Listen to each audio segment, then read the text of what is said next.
যার অন্তর অপবিত্র সে মানুষটা অপবিত্র, যার অন্তর পবিত্র সে নিঃসন্দেহে পবিত্র। সে যে কোনো পোশাক থাক, চাই পোশাক ছাড়া থাক, কারণ যদি পোশাক ছাড়া থাকা অবস্থা অপবিত্র হইতো, পৃথিবীতে প্রতিটা শিশু অপবিত্র। কিন্তু কোরআন বলতাছে প্রতিটা শিশু মুসলমান। বুইরা মানুষের মুসলমান কয় নাই, শিশুরে মুসলমান কইছে। এবং প্রতিটা শিশু ইসলামে জন্মগ্রহণ করে। ইসলাম হচ্ছে সার্বজনীন, ইসলাম হচ্ছে সার্বজনীন। কোনটা? দিন ইসলাম। দিন ইসলাম হচ্ছে সার্বজনীন, দিন ইসলাম এইটা হচ্ছে সার্বজনীন। দিন মানে স্বভাব, ইসলাম মানে হচ্ছে আত্মসমর্পণ। এই আত্মসমর্পণের স্বভাব হচ্ছে সার্বজনীন। আর এই আত্মসমর্পণের স্বভাবের মধ্যে যে প্রবেশ করে তাকে বলা হয় মুসলমান।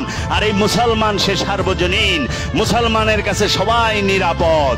এর জন্য আল্লাহর হাবিব বলছে, যার হাতের দ্বারা, যার জবানের দ্বারা, যার কর্মের দ্বারা অন্য মানুষ নিরাপদে থাকে না, সে কখনো মুসলমান হতে পারে না, পারে না, পারে না।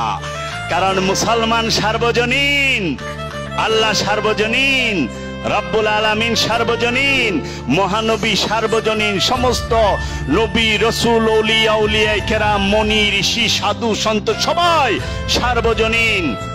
মোল্লা বাবা জাহাঙ্গীর বলছে মোল্লা হয় জাতের, মোল্লা সার্বজনীন না। পণ্ডিত হয় জাতের, ফাদার হয় জাতের, সেনেগড হয় জাতের, রাব্বি হয় জাতের। তো কাজেই ওলি সে সার্বজনীন।